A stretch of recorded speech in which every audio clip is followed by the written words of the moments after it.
নমস্কার, আপনারা দেখছেন নিউজ টুডে, সঙ্গে রয়েছে আমি শ্রীপর্ণা।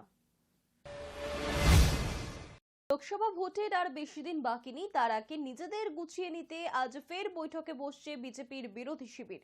বিরোধী দলগুলির যৌথ মঞ্চ INDIA আজ বৈঠক রয়েছে তাদের দিল্লিতে। রাজধানীর এই কৌশলী বৈঠকে আসন সমঝোতা নিয়ে আলোচনা হতে পারে, সঙ্গে যৌথ সভা সমাবেশের ব্লু প্রিন্টও আজই ঠিক করে নেওয়া হতে পারে। কাল প্রধানমন্ত্রী নরেন্দ্র মোদীর সঙ্গে বৈঠক রয়েছে মমতা বন্দ্যোপাধ্যায়ের, থাকবেন তৃণমূলের 10 জন সাংসদও।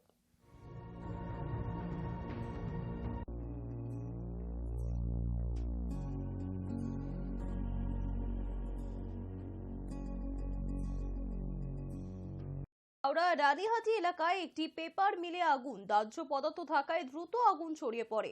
ঘটনার খবর পেয়ে ছুটে আসে দমকলের 5টি ইঞ্জিন। হাওড়ার রানীহাটি এলাকায় পেপার মিলে অগ্নিকাণ্ডের ঘটনায় ভোর 4:30 নাগাদ এই পেপার মিলের আগুন লেগে যায় বলে জানা গিয়েছে। সেই সময় শ্রমিকরা কারখানায় কাজ করছিলেন। দেখতেই পাচ্ছেন যেভাবে দাউ দাউ করে আগুন জ্বলছে, তাতে দাহ্য পদার্থ থাকায় আগুন আরো ছড়িয়ে পড়ে। মুহূর্তের মধ্যে গোটা কারখানায় আগুন ছড়িয়ে যায়, তবে কি কারণে আগুন লেগেছে তা এখনো পর্যন্ত স্পষ্ট নয়।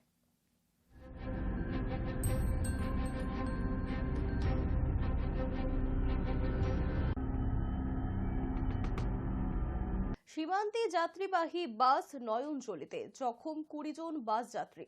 বসিরহাটের স্বরূপনগর থানার সারাফুল নির্মাণ গ্রাম পঞ্চায়েতের নারকেলতলার ঘটনা। মঙ্গলবার 9টা নাগাদ স্বরূপনগর, তরুণীপুর এবং বসিরহাট রোডের DN 38 যাত্রী বোঝাই বাস বসিরহাটের দিকে আসছিল। সেই সময় নিয়ন্ত্রণ হারিয়ে রাস্তার পাশে নয়নজলিতে পড়ে যায় বাস। স্থানীয় বাসিন্দারাই প্রথমে উদ্ধার করে হাত লাগায়, হাসপাতালে ভর্তি করানো হয় আহত ব্যক্তিদের। এদের মধ্যে বেশ কয়েকজনের অবস্থা আশঙ্কাজনক বলে জানা গিয়েছে। স্বরূপনগর থানার পুলিশ নয়নজলি থেকে যাত্রীবাহী বাসটিকে তোলার চেষ্টা করছে। বাস তো ভালোই চলছিল, চলতে হঠাৎ গাড়ি দেখে সামনের দিকে কাজ হয়ে গেল, যে গর্তের মধ্যে পড়ে গেল। এখন বাসে কি হয়েছে সেটা বলতে পারছি। তো কতজন ছিল বাসে? 70-80 জন ছিল। তো সবাই কি মানে কতজন এই মুহূর্তে আহত কতজন? এটা তো আমি বলতে পারছি না ঠিক, আমি তো ট্রেন নিয়ে আমি চলে। এবার কোভিড আপডেটের দিকে। ধীরে হলেও দেশে ফের বাড়ছে কোভিড সংক্রমণ। দেশে প্রথম করোনা ভাইরাসের উপপ্রজাতি JN1 এ আক্রান্তর হদিশ পাওয়া গিয়েছে, আর তারপরেই সজাগ রয়েছে কেন্দ্র। রাজ্যগুলিকে 7টি নির্দেশ পাঠানো হয়েছে। নির্দেশিকায় আসন্ন উৎসবের মরশুমে সতর্ক হতে বলার পাশাপাশি ইনফ্লুয়েঞ্জার মতো রোগের বাড়ন্ত হচ্ছে কিনা নজর রাখার কথাও জানানো হয়েছে, আর সেই নিয়ে রিপোর্ট দিতেও বলা হয়েছে রাজ্যগুলিকে। নির্দেশিকায় আরো জানানো হয়েছে, কোভিড-19 নিয়ে পর্যবেক্ষণের ক্ষেত্রে কেন্দ্রীয় স্বাস্থ্য মন্ত্রক যে নির্দেশিকা পাঠিয়েছিল তা মেনে চলতে হবে। ইনফ্লুয়েঞ্জা বা শ্বাসকষ্ট নিয়ে যে রোগীরা স্বাস্থ্য কেন্দ্রগুলিতে আসছেন তাদের উপর নজর রাখতে হবে। এই নিয়ে জেলাভিত্তিক রিপোর্টও দিতে হবে, আর এর ফলে রোগের প্রাথমিক প্রবণতা ধরা পড়বে।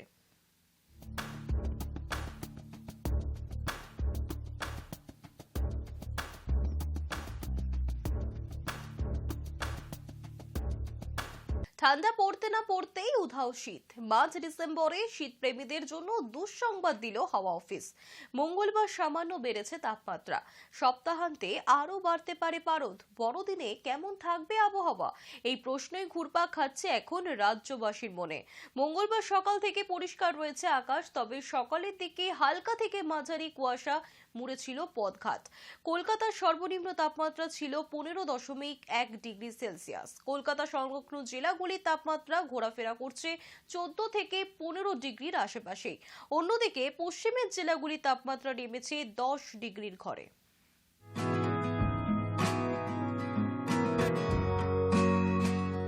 নিউজ টুডে এখনকার মতো এই পর্যন্তই। দেখতে থাকুন হাই নিউজ নির্ভীক নিরপেক্ষ।